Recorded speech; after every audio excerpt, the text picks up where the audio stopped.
What if I told you that the reason Florida football has been stuck in mediocrity for the last 15 years isn't just bad coaching or wasted talent? What if the real problem comes down to two men most fans barely think about? The athletic directors who made the hires that changed Florida's entire trajectory. From the heights of national championships under Spurrier and Meyer to the chaos of Muschamp, McElwain, and now Napier, Florida's fall might not be about the players on the field at all, but the decisions being made behind closed doors.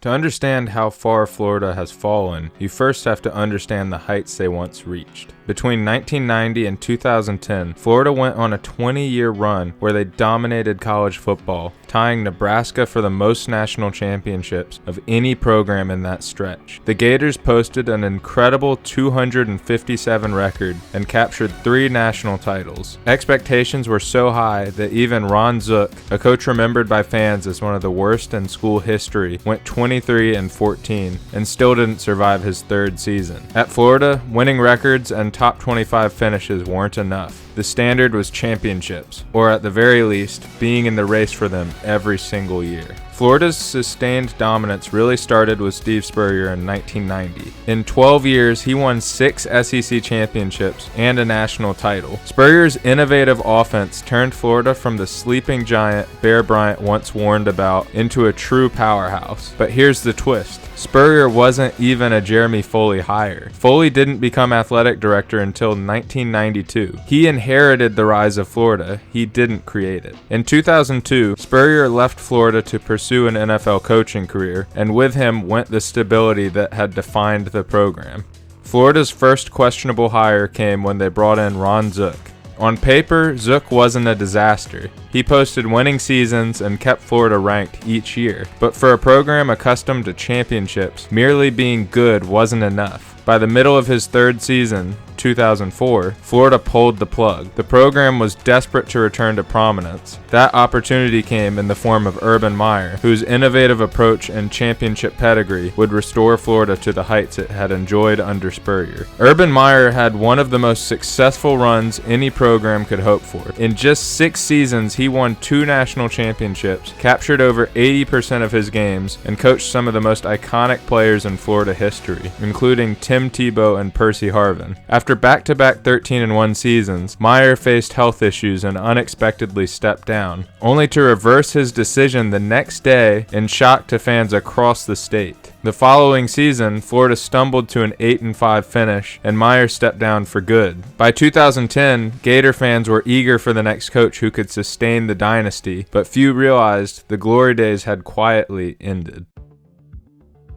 The first real step into Florida's decline came with the hire of Will Muschamp. A fiery defensive coach, Muschamp recruited elite talent on that side of the ball and built tough physical defenses. But as a head coach, you're responsible for the whole program, and Muschamp's offenses never kept pace. His recruiting on offense was solid, but his philosophy was outdated. Coming from Nick Saban's coaching tree, he learned on the same conservative run-heavy style that Saban himself was beginning to abandon. The results were predictable. His quarterbacks looked worse than they actually were. Jeff Driscoll spent 4 uninspiring years under Muschamp before transferring to Louisiana Tech, where he threw for over 4,000 yards in a single season. Jacoby Brissett left for NC State after sitting behind Driscoll, and both later went on to have solid NFL careers as reliable backups. Their success elsewhere highlighted how much Muschamp's unimaginative offense had shackled them. There was one brief flash of success in his 2nd year. Muschamp went 11-2 and looked like he might be Florida's next great coach, but it proved to be fool's gold. The rest of his tenure was marred by a stagnant offense and wasted talent, and he finished his 4 years with a 28-21 record. Without that one good season, Muschamp would have left Gainesville with a losing record, a stunning fall for a program that had just come off the Urban Meyer dynasty.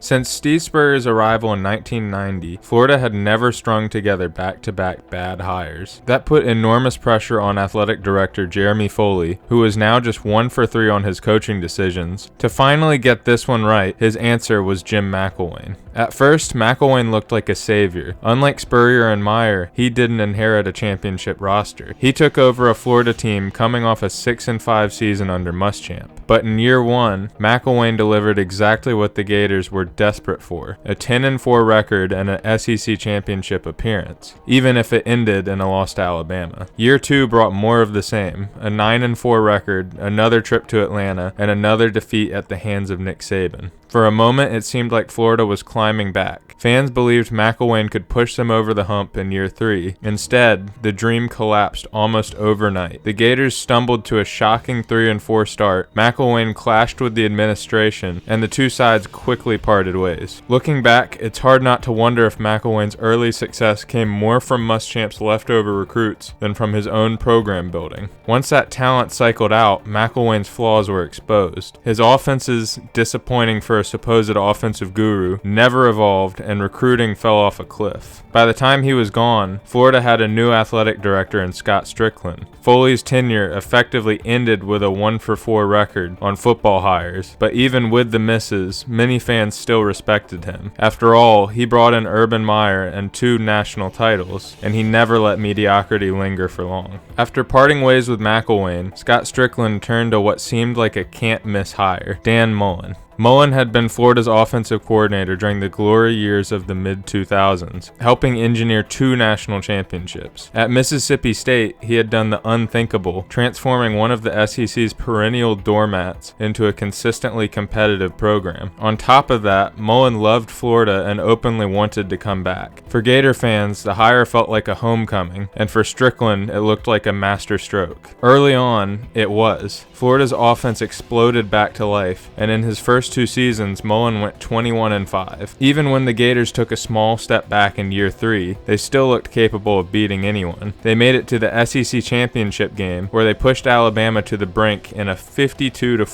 shootout. The Tide went on to win the national title, but for Florida, it felt like proof that they were back among the elite. But that game turned out to be the peak, not the beginning of a new era. After that loss, Mullen seemed to lose his edge. His recruiting slipped, his play calling looked uninspired, and his overall energy appeared to fade. In just 1 year, the Gators went from nearly dethroning Alabama to a shocking 5-6 record, and Mullen was fired before the season even ended. What once looked like the perfect hire had collapsed in stunning fashion. Strickland couldn't be blamed much for taking the swing. Mullen was everything Florida wanted on paper, but the sudden burnout left the program back at square one, and Strickland's next decision would prove even more consequential. While Florida hadn't returned to its Spurrier and Meyer glory days, most hires since then at least produced short stretches of success. Muschamp had his 11-win season. McElwain made back-to-back SEC title games. Mullen nearly knocked off Alabama. The Gators were always within reach of something bigger, until Scott Strickland's next move. Enter Billy Napier. From the moment he signed, there was a massive red flag. A 7-year, $51 million contract, with most of it guaranteed. For a coach whose only head coaching experience was 4 years at Louisiana, it was a staggering gamble. Napier did well there, turning a struggling program into a Sun Belt contender, even going 22-2 in his final 2 seasons. But coaching Louisiana is nothing like managing the expectations of one of the SEC's premier brands. Florida fans wanted a proven big-name hire. Instead, they got a developmental swing locked down with a huge buyout. At first, hope remained. Maybe Napier really could be the diamond in the rough who restored Florida. But what followed has been arguably the most damaging stretch in modern Gator history. In early year 4, Napier has gone just 20-20. Worse than the record is the perception. Napier has preached patience, insisting he needs time to build a winning culture. But Florida hasn't moved forward. If anything, the program looks stuck in neutral. This year's stumble out of the gate, capped by an embarrassing home loss to unranked USF, suggests things may actually be getting worse. The problem isn't just Napier, it's what his tenure says about Florida's standards. In the 2000s, a coach with back-to-back losing seasons wouldn't have lasted beyond year 3. Now, Strickland has allowed mediocrity to linger, selling the idea of long-term culture building while Florida's reputation erodes. Once feared as a powerhouse, the Gators are increasingly viewed as a punchline, and unless Napier turns it around soon or Strickland finds the courage to move on, Florida risks sinking into a deeper hole, while rivals like Florida State and Miami scoop up the recruits who once flocked to Gainesville.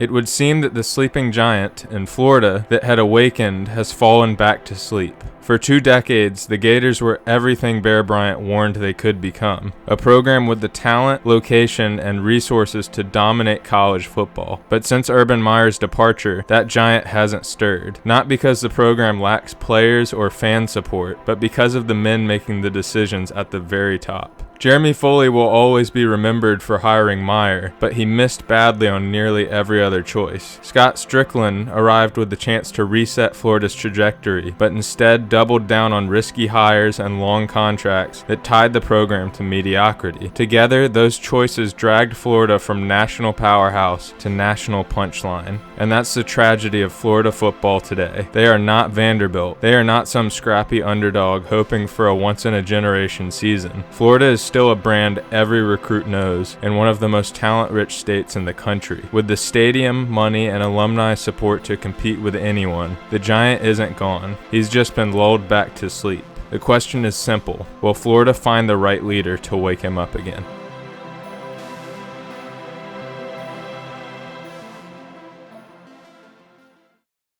Thanks for watching to the end of the video. If you enjoyed, I'd really appreciate it if you would leave a like and subscribe. This is a small channel and every contribution helps a lot.